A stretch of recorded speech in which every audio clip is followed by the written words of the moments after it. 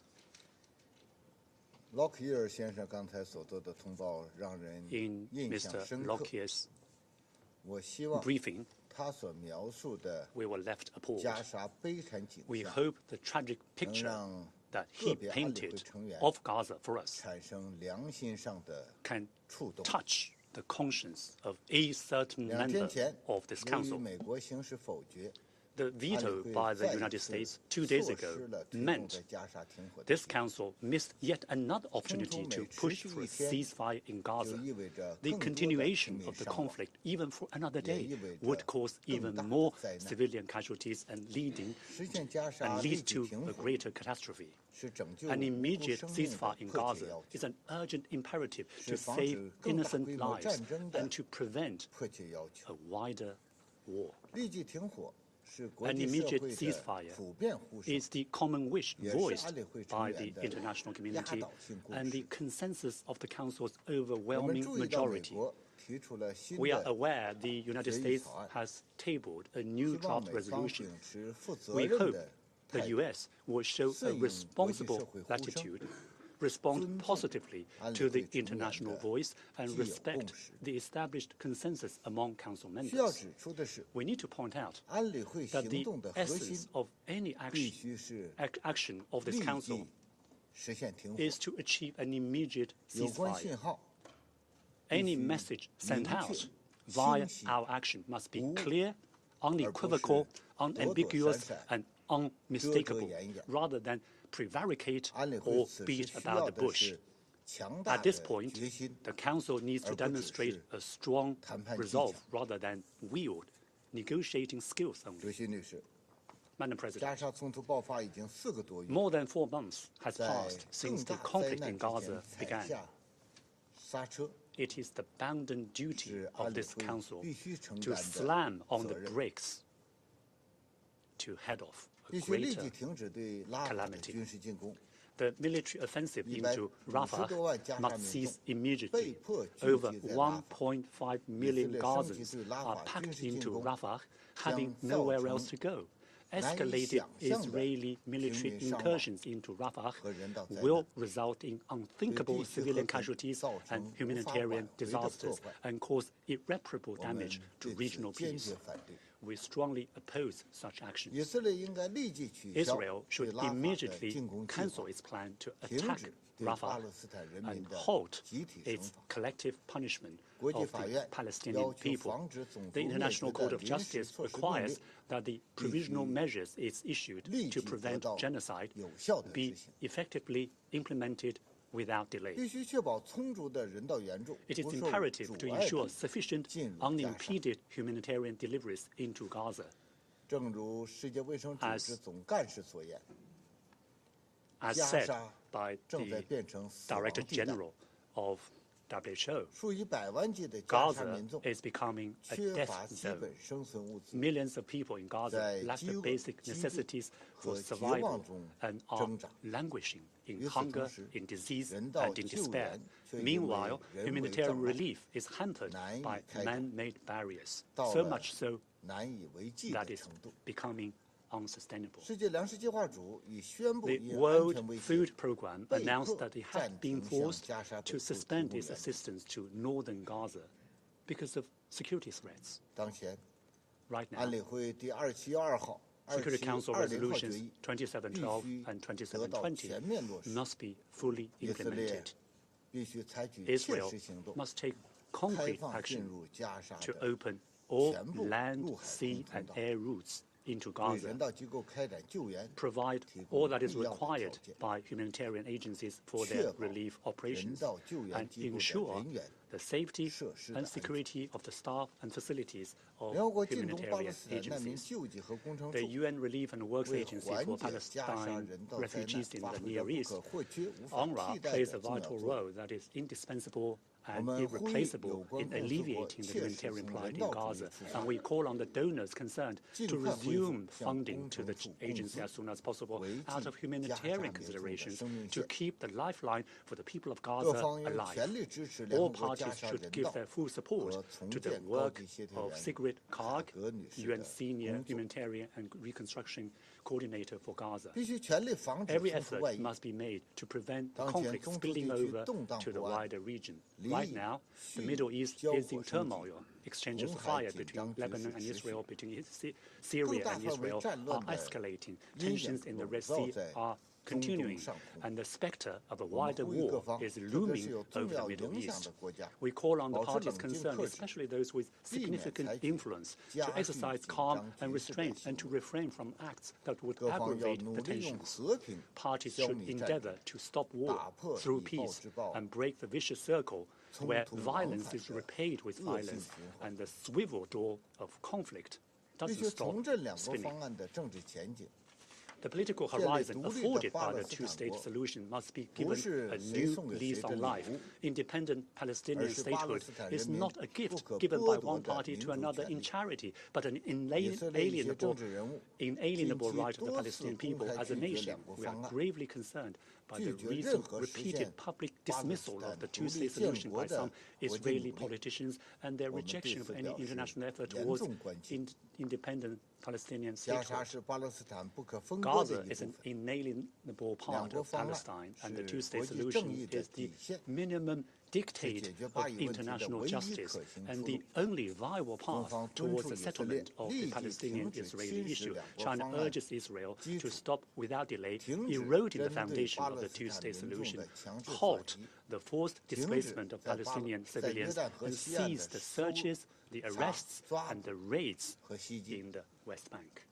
The historical wrongs suffered by Palestine must be righted, and Palestine's long-cherished aspiration for independent statehood must be fulfilled. China supports Palestine becoming a member of the United Nations as soon as possible and calls for the convening of a larger, more authoritative and more effective international peace conference to push for a comprehensive, just and lasting solution to the question of Palestine.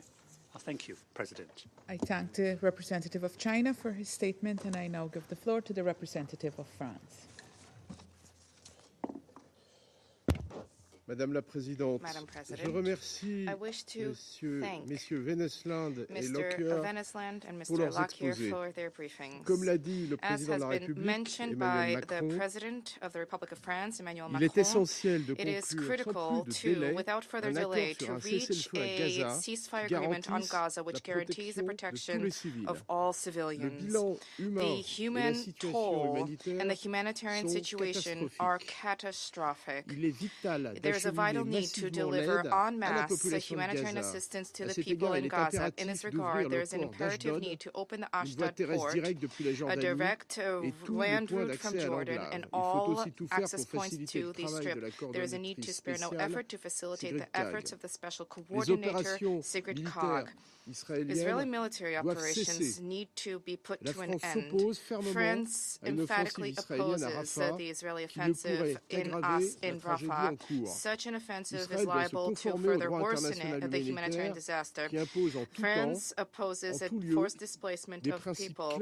There is a need to have a clear principle of distinction, necessity, proportionality, and proportion upheld. France also opposes any forced displacement of people. This would constitute a violation of international humanitarian law and would pose additional risks of further escalation. We call for the release of all hostages immediately, without preconditions. This is stipulated in resolutions 2712 and 2720. The Security Council needs to prioritize this. There is a need to firmly condemn the 7 October terrorist attacks perpetrated by Hamas and other terrorist groups. France recalls its unstinting commitment to Israeli security and our solidarity with the Israeli people in the wake of the terrorist attacks. The information about participation of UNRWA employees in the 7 October attacks are of grave significance, and France applauds the useful measures that were immediately adopted by the United Nations Secretary General. These were measures undertaken to shed light on all of the allegations, specifically the 2 audits which are underway.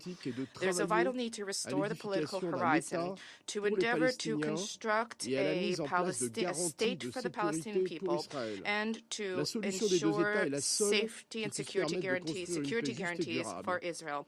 The 2-state solution is the only way to establish a lasting peace. This 2-state solution is imperiled specifically by Israel's illegal settlement activity, which France firmly condemns. In addition to being a major obstacle to a lasting peace, this policy stokes violence on the ground. In this regard, we are concerned about violence perpetrated by settlers in the West Bank.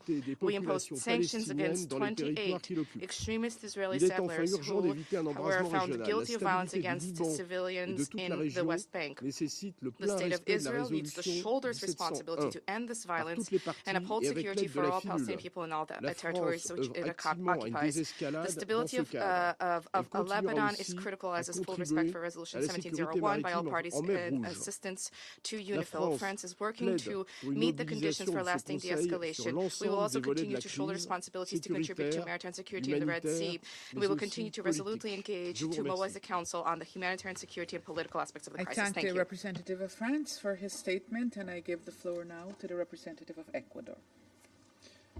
Thank you, Madam President. I'd like to begin by thanking Special Coordinator for the Middle East Peace Process, Mr. Tor Wennesland, as well as Mr. Chris Lockyer for their briefings this morning. In recent months, the item of the agenda that brings us here today, the situation in the Middle East, including the Palestinian question, has been most active in the Security Council, and this is for good reason. Undoubtedly, the situation deserves it. During this time, we've seen thousands of painful and unacceptable deaths of innocent civilians. Ecuador expresses its solidarity with Israel and with Palestine because we value equally their lives, because we share their pain, the pain of each unnecessary death. With regard to the situation in Rafah, it's indispensable to recall that provisions of international humanitarian law must be respected at all times and by everyone. Adherence to these provisions is not voluntary, and failure to comply brings with it serious consequences. This Council has adopted 2 resolutions, the result of arduous negotiations with the aim of alleviating the conditions being faced by the civilian population in Gaza, in particular women and children, account for the majority of victims. Ecuador demands full implementation of Resolutions 2712 and 2720, and to this end, we believe in the necessity for a humanitarian ceasefire. We have said this on various occasions, and we do this again today. Likewise, Ecuador reiterates its unequivocal condemnation of the terrorist attacks perpetrated by Hamas on the 7th of October, and we demand once again the immediate and unconditional release of all hostages. Madam President, last December, Coordinator Wennesland addressed this Council and recalled to us that during the first 9 months of last year, the attention of the Council was focused on the West Bank. What is happening in Gaza should not lead us to ignore what continues to happen in that region. The settlement activities, the economic crisis, and the acts of violence continue. We are constantly witness to provocative acts and statements. The behavior and statements of leaders have an influence on the actions of other people, and that's why we call for them to show responsibility, moderation, and a genuine commitment to avoid a greater spread of the violence. Today, we have to make a particular appeal for caution due to the sensitive period of the religious holidays approaching. We call for respect for the status quo of the holy sites of Jerusalem and the role of the Kingdom of Jordan as custodian. Acts of provocation at these sites should be avoided at all costs. Finally, Madam President, we once again reiterate our conviction that the only way to put an end to this conflict is through a peaceful, negotiated, lasting and just solution for the parties, with the existence of 2 states, Palestine and Israel, on the basis of the 1967 borders and pursuant to relevant resolutions. Thank you very much. I thank the representative of Ecuador for his statement, and I give the floor now to the representative of Slovenia. Thank you very much, Madam President. I want to thank the Special Coordinator, Wennesland, for his briefing. I also want to thank Mr. Lockyer for his very powerful testimony today, and I join others in expressing our support, admiration, and the condolences, of course, for loss of your staff. The Security Council meets today as a threat of incomprehensible proportions is looming over Rafah. I cannot but feel this unimaginable catastrophe is looming also over the Security Council, which has not been able yet to rally behind the call for a ceasefire and for silencing the skies over Gaza and Israel. What future is waiting for us, the international community, if we continue to be indifferent to the tears of 17,000 unaccompanied minors having witnessed unimaginable horrors of death and destruction? What kind of the Council have we become if we remain untouched by the tearful briefing that we heard today by the Secretary General of Médecins Sans Frontières? What is the future of the international community if the most fundamental principles of an international system and international humanitarian law, decades in the making, are crumbling in front of our eyes? I want to reiterate our deep concern over the grave violations of international humanitarian law and human rights law that we continue to witness in Gaza. From indiscriminate bombings, forced displacement, targeting of protected buildings and personnel, including hospitals and medical and humanitarian staff, to preventing the delivery of much-needed humanitarian aid to the people in Gaza, including water, food, fuel, and medicine supplies. Among violations, we consider with the same gravity also taking civilian hostages, preventing ICRC to get in touch with them, and preventing delivery of medicines they urgently need. I would like to take this opportunity to reiterate once again our distress over the working conditions, safety and security of medical and humanitarian personnel and UN staff in Gaza. Stories of hospital sieges and convoys, ambulances, crews, and shelters being attacked are horrifying. We applaud the courage of humanitarian, medical, and UN workers and organizations and their dedication to saving lives. Slovenia has assumed its share of responsibility to alleviate the humanitarian crisis in Gaza just today the government of Slovenia made additional contribution to UNRWA and is committed to providing further support in the future. Tomorrow, in cooperation with Jordan, Slovenia will provide a substantial amount of in-kind assistance to Gaza. Meanwhile, the violations of international humanitarian laws are continuing unchallenged, and they are weakening the power and sanctity of the rules of war, 75 years of which we are going to mark later this year. What consequences will these violations have for the safety of humanitarian and medical personnel in other and future conflicts? Madam President, it has been almost 4 weeks since the ICJ order on provisional measures.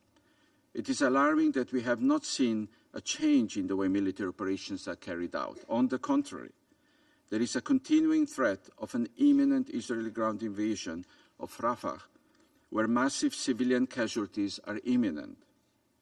We are urging the Israeli government to restrain itself from carrying out such plans. We are condemning the statements and plans proposing mass displacement of Palestinians from Gaza and strongly reject them. To be clear, any displacement of the Palestinian population from Gaza could constitute another grave breach of international human rights law and international humanitarian law. Like we did 2 days ago and on every occasion in this Council, I would like to put on record our clear condemnation of the horrific Hamas attack on 7 October 23 and call for the immediate and unconditional release of all hostages. We remain hopeful about the negotiation process led by Egypt, Qatar and the United States, and we thank them for their role. We expect both parties to engage in negotiations in a meaningful way and conclude them now. We have been discussing regional spillover since the start of this conflict. The messages of many countries and citizens have been clearer and sharper recent weeks. We fear this conflict is spiraling out of control. We are observing gradually deteriorating conditions in the West Bank, along the Blue Line, in the Red Sea, but also in Syria and wider. Every conflict situation in the Middle East has its own root causes and its own spoilers. But nobody can deny that a ceasefire in Gaza would have a calming effect on the rest of the region. Only political solutions can bring peace and security to the whole region, and it is the responsibility of this Council to pave the way for them. The pathway to peace and to the two-state solution can only be built on an inclusive political process with a vision for the future. Slovenia continues calling for an international peace conference to address a two-state solution in a comprehensive manner. Thank you. I thank the representative of Slovenia for his statement, and I give the floor now to the representative of Sierra Leone. Madam President, I thank Mr. Tor Wennesland, Special Coordinator for the Middle East Peace Process, and Mr. Christopher Lockyer, Secretary General, Médecins Sans Frontières, for their timely, comprehensive, but also sobering briefings. The situation in the Middle East, with specific reference to the Palestinian question, is marked by a cycle of insecurity and instability due to the unresolved ongoing occupation of the Palestinian territories. This fragility has been recently exacerbated by the 7th October 2023 attack by Hamas on Israeli civilians, which we strongly condemn. Regrettably, the current war in the Gaza Strip, which has ensued, continues to rage, causing grievous harm to civilians. The war in Gaza has also threatened stability in the Middle East region. The severity of the situation at this stage is an indication that what should be foremost amongst our priorities as a Council is focusing on ending the war in Gaza and ensuring the release of all hostages held by Hamas and other armed groups. Sierra Leone remains deeply concerned that Resolutions 2712 and 2720 adopted by this Council have not been fully implemented. We remain deeply concerned about the parties to the conflict consistent failure to comply with international law. particularly international humanitarian law.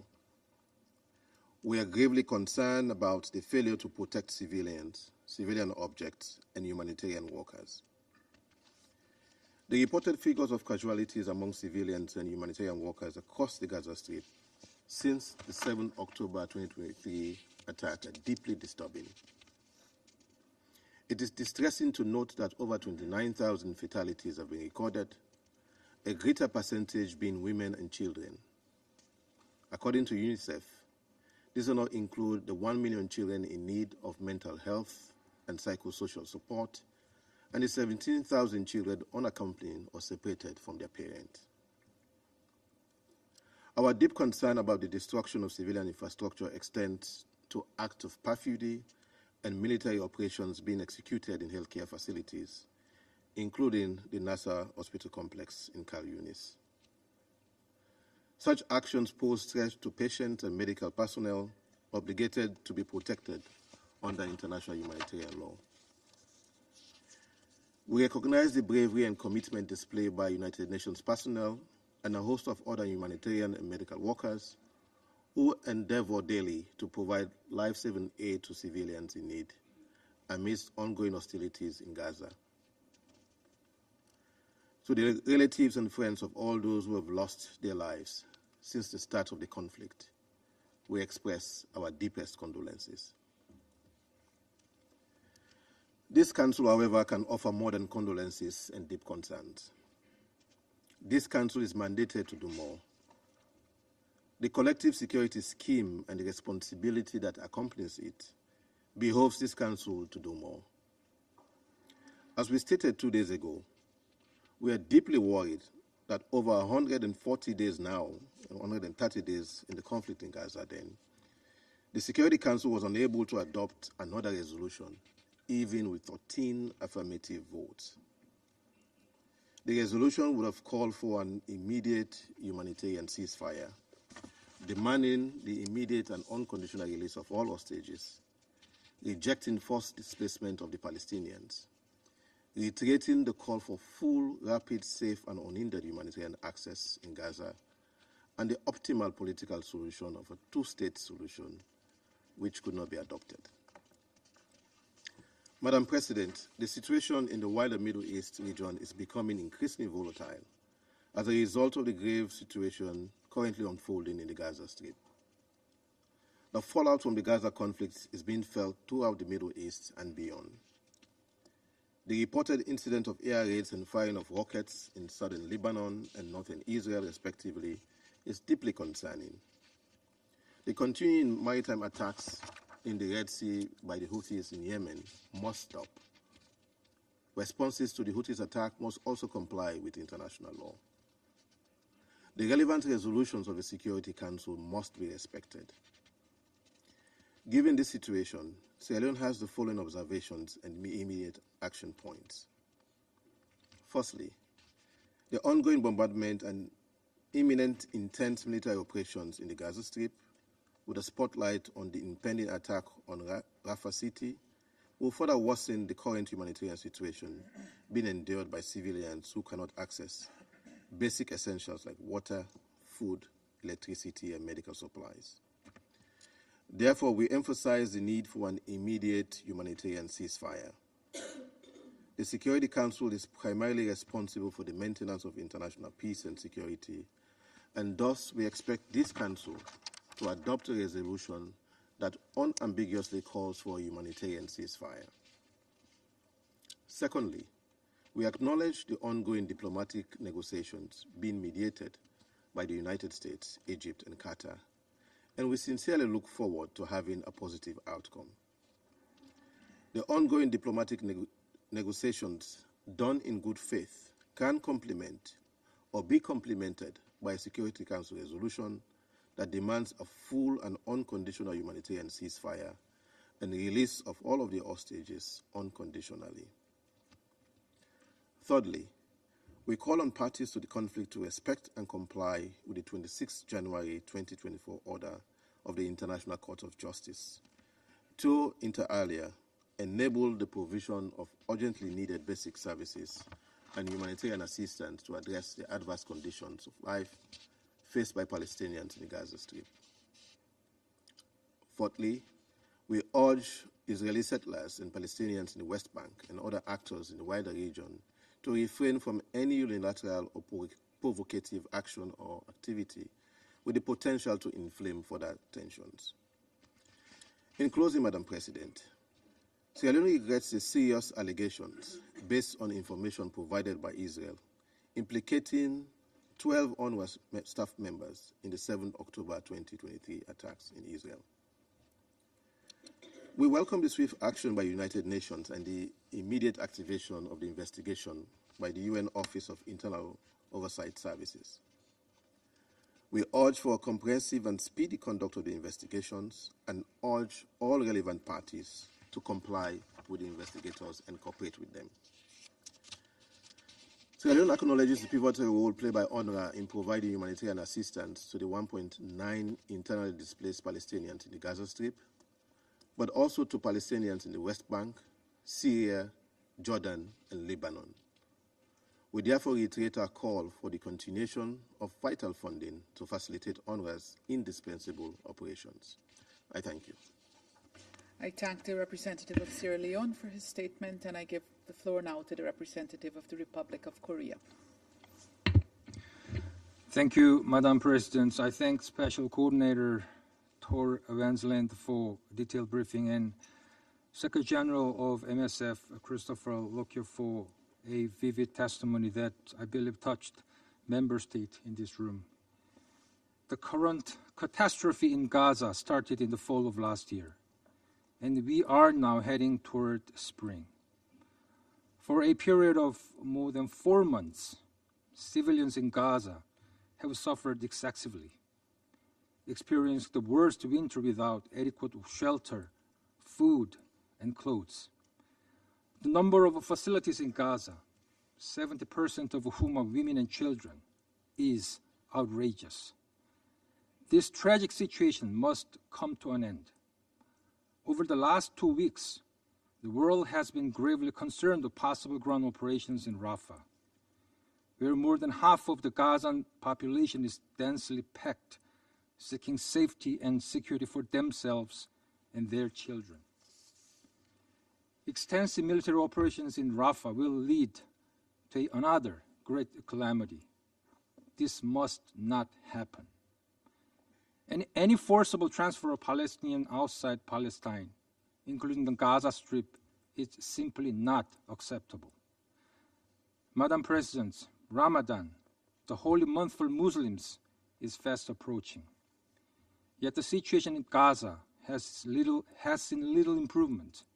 Indeed, more than 70% of civil infrastructures, such as homes, schools, and hospitals in Gaza, are now completely destroyed or badly damaged. More than 1 million children are in need of mental health support, and 17,000 children are reported have been orphaned. 2.2 million people, almost everyone in Gaza, are at imminent risk of famine. All these figures are hard to believe, but tragically, these difficult facts tell the ongoing reality for Gaza and its people. Yet we must not forget that the Israeli citizens are also suffering. More than 100 hostages are still being held in Gaza, and their family members are desperately waiting for any news of their beloved ones. Hamas and other militant groups are still firing rockets from Gaza into Israel. At the same time, regional tensions are expanding, bringing imminent danger of greater conflagration. The blue line between Israel and Lebanon is facing a constant risk of further intensification of the current armed conflict, and the attacks against vessels on the Red Sea by the Houthis are ongoing.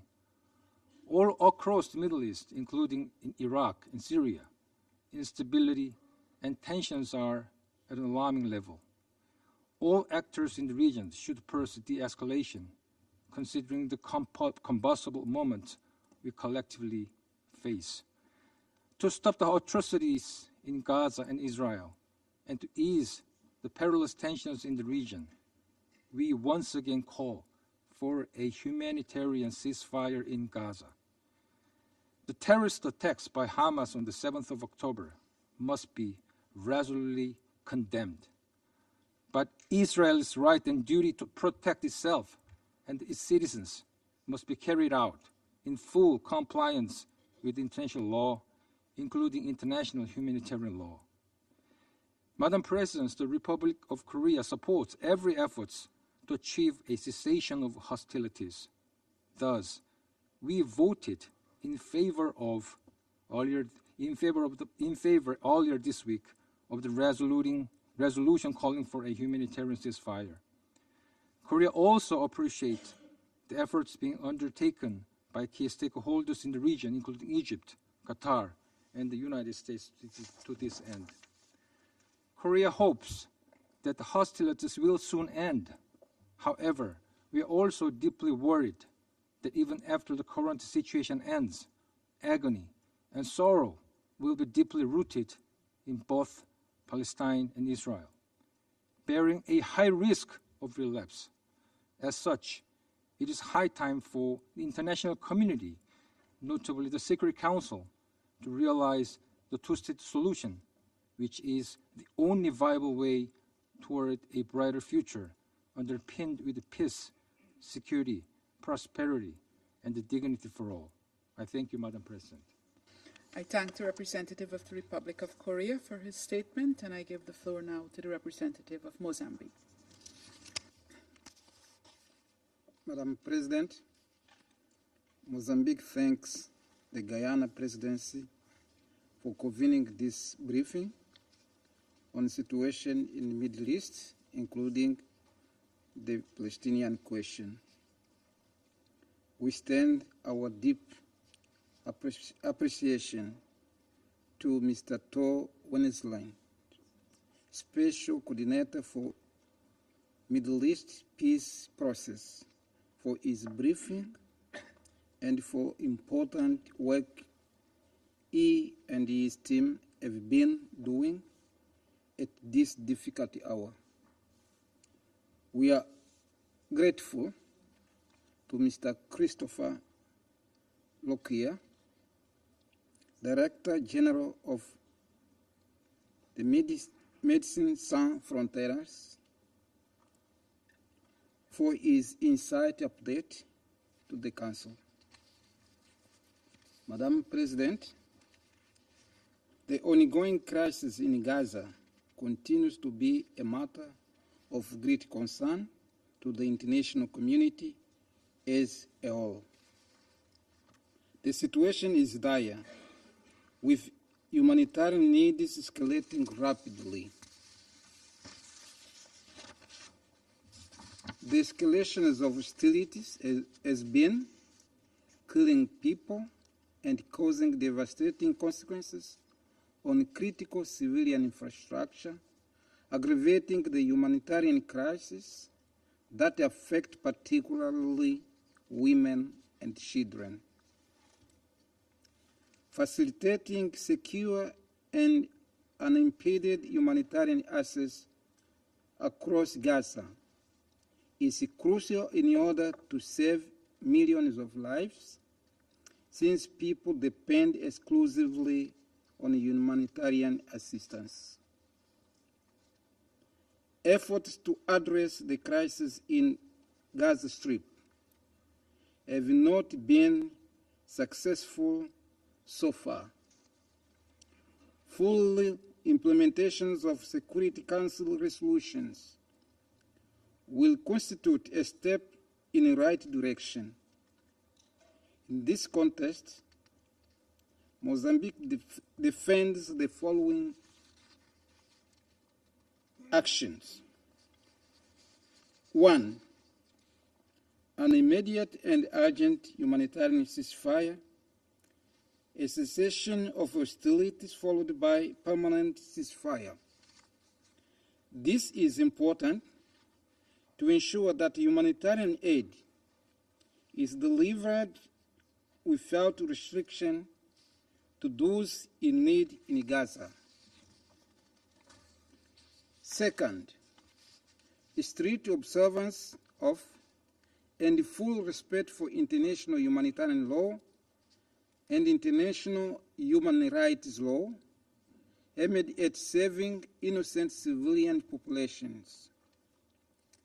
And finally, we renew our call for an urgent implementation of two-state solution for Israel and Palestine, with both living side by side as good neighbors in accordance with the UN Charter, Security Council, and General Assembly resolutions. I thank you, Madam President. I thank the representative of Mozambique for his statement, and I give the floor to the representative of Algeria. Madam President, أود أن أتقدم بداية بالشكر لكل من السيد تور وينسلاند والسيد كريس لوكير على مداخلتهما الوافيتين، كما أقدم تعازينا لأرواح العاملين الإنسانيين للأمسة الذين سقطوا خلال تأديتهم لمهامهم النبيلة. نجتمع اليوم والعدوان على الشعب الفلسطيني تجاوز يومه 140 ولا تزال دار لقمان على حالها. صور الخراب والدمار تعم أرجاء قطاع غزة المحاصر، والاعتداءات من قبل المستوطنين وقوات الاحتلال تتزايد في الضفة الغربية والقدس الشريف، والعالم بما فيه مجلس الأمن يقف عاجزا عن وقف آلة قتل همجية اعتادت العربدة من دون حسيب ولا رقيب. ونؤكد أنه وهم من يعتقد أنه بإمكانه إخماد جدوى الرغبة في التحرر والانعتاق بالحديد والنار، ووهم من يظن أن بناء المستوطنات بالضفة والقدس الشريف وغرس المستوطنين بهما وتغولهم على الفلسطينيين اليوم سيفت في عضدهم ويقتل آمالهم في إقامة دولتهم. ومثل ما أكده رئيس الجمهورية السيد عبد المجيد تبون وأقتبس: إن نفس إرادة الحياة والتحرر لا يمكن وأدها بفظائع القصف وبشاعة التدمير وخطط التهجير الإجباري وسيناريوهات التطهير العرقي التي يتمادى فيها الاحتلال الصهيوني ضد أشقائنا في فلسطين المحتلة وبجرائم الإبادة وجرائم الحرب التي يستمر في ارتكابها في قطاع غزة، والتي سيكتب التاريخ كل من يقف وراءها في عداد مجرمي الحرب وأعداء الحياة والإنسانية. نهاية الاقتباس.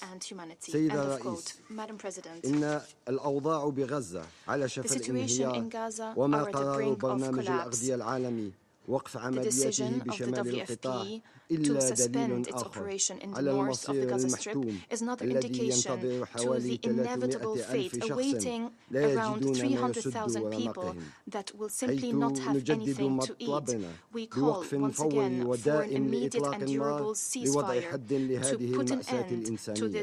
إنه مطلب أضحى ضرورة ملحة ومستعجلة اليوم مع تفاقم الأوضاع وتدهورها. كما نجدد دعمنا للأونروا ولكل وكالات الأمم المتحدة والعاملين الإنسانيين في وجه الحملات المغرضة التي تستهدفهم. إنها محاولات بائسة تحاول أن تهدم أسباب صمود الفلسطينيين على أرضهم، كما أن التلويح بمهاجمة رفح ومنع دخول المساعدات بحجج وهمية إمعانا في الانتقاص من كرامة الفلسطينيين ودفعهم لمغادرة أراضيهم مرفوضة وغير مقبولة تماما. نؤكد مرة أخرى رفضنا لأي مخطط يستهدف التهجير القسري للفلسطينيين، كما نحذر من مخاطر الإجراءات المتخذة للحد من وصول الفلسطينيين للمسجد الأقصى خلال شهر رمضان المبارك. إنها إجراءات تهدد بإشعال الوضع أكثر وخروجه عن السيطرة. ونؤكد على ضرورة احترام الوضع القانوني والتاريخي بالمسجد الأقصى المبارك، وعلى دور الوصاية الهاشمية الأردنية على المقدسات الإسلامية والمسيحية، وأن المسجد الأقصى holy site, the Al-Aqsa Mosque, with its area of 144 dunams, is a place of worship exclusively for Muslims. رفضنا لمخططات التقسيم Once الزماني again, we reject والمكاني any attempts للأقصى to المضاد. divide the سيد Al-Aqsa Mosque الرئيس temporarily or إنه spatially. لا Madam حل President, there للقضية is no solution الفلسطينية to the إلا Palestinian بإقامة question الدولة other الفلسطينية than the وتمكين establishment of a الشعب Palestinian الفلسطيني من state and جميع allowing the حقوقه Palestinian المشروعة people وغير to القابلة obtain their للتصرف. legitimate and أود inalienable أن أختم rights. بما جاء In في رسالة conclusion, رئيس I would like الجمهورية to quote السيد عبد from المجيد the تبون letter بمناسبة اليوم by العالمي the President للتضامن مع Abdul الشعب Majid Tebboune on the الفلسطيني occasion of the وأقتبس International Day of Solidarity إن with the Palestinian الجزائر people. I التي quote, دفعت Algeria الثمن has غاليا paid dearly لاستعادة for its سيادتها independence واستقلالها and sovereignty. والتي كانت أرضها شاهدة On Algerian على إعلان land, قيام الدولة the الفلسطينية قبل establishment of the Palestinian 35 state سنة was ستبقى proclaimed على 35 years العهد ago. داعمة Algeria will لقضايا remain forever التحرر supportive ولن تألو of جهدا في the دعم cause of صمود الشعب liberation. الفلسطيني Algeria will حتى do its ينال utmost حقوقه to كاملة غير support the منقوصة. resilience and نهاية the الاقتباس.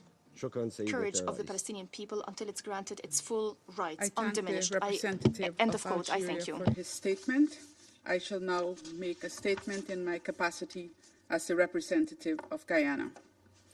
I thank Special Coordinator Wenslan for his very sobering briefing, which presented the grim realities on the ground. I thank you, Mr. Lockyer, for your frankness, even in the face of possible reprisals. We also offer our condolences on the loss of life, of the lives of your colleagues, and we salute the bravery of those who continue to operate, bringing service to Gaza in these very trying times. Guyana is deeply, deeply disturbed that this council has been unable to unite to secure relief for the Palestinian people from a war relentless in scope and scale and which has driven the population of Gaza to unprecedented levels of desperation and loss. The blatant disregard for international law, including for obligations stemming from international instruments to which the occupying power is party, is wholly unacceptable. Equally unacceptable is the manner in which words have been toyed with on this council to deny the Palestinians what they so desperately need at this time, a ceasefire. And all of this amidst growing international outrage over the paralysis of the Council to deliver fully on its mandate. Palestinians in Gaza have been pushed from the north to the very south of the Strip, forcibly displaced many times over, killed and injured in the process, and with no means of escape. They have now been cornered in Rafah, faced with the impossible choice of a forced transfer outside of Gaza or becoming the targets of the instruments of war. The Council has to stand up now for Gaza. Colleagues, we know the conditions in Gaza. We have heard more about this morning. We know that the population is starving and suffering in the cold. We know how women and children are disproportionately affected by this senseless war. We know that the healthcare system has broken down, with essential medical supplies not allowed in at scale, and hospitals the targets of military operations. Humanitarian supplies into Gaza are subject to slow and stringent verification processes, with only a trickle of aid entering the Strip. Desperation among the population is therefore high. As we think about Gaza, we are deeply concerned whenever we consider the psychological trauma on top of everything else that people are experiencing. We think of the children. Each time we meet here to discuss Gaza, we hear of misery on top of misery on top of misery. What else needs to happen before we are compelled to end this misery for the people in Gaza? Guyana also acknowledges with sadness the many UN and other humanitarian personnel whose lives have been lost in the war. We also recognize those who continue to give selfless service under these extremely difficult conditions and stress that their safety and security should be equally concerning to us as a council. The funding cuts to UNRWA are also having a detrimental impact, given the critical work of the agency both in Gaza and in the West Bank. For us, these cuts are tantamount to collective punishment for the Palestinian people. Guyana appeals for the restoration of funding for UNRWA and for other donors to scale up funding to the agency. We have made our own contribution just recently. The events in Gaza are having a tremendous impact on an already volatile region, creating legitimate concerns about a regional conflagration. Guyana calls on all parties to exercise restraint and to refrain from actions that would only further exacerbate the situation in the region. The Security Council's actions must match the level of urgency. People are depending on us to stay alive. We need to send a strong and unequivocal message that this Council does not support the violations of international law taking place in Gaza. Colleagues, Guyana urges this Council to safeguard the rights and dignity of the Palestinian people, in particular their right to a state of their own and to live in peace and security away from the shadows of war. I resume my function as President of the Council. There are no more names inscribed on the list of speakers. I now invite Council members to informal consultations to continue our discussion on the subject. The meeting is adjourned.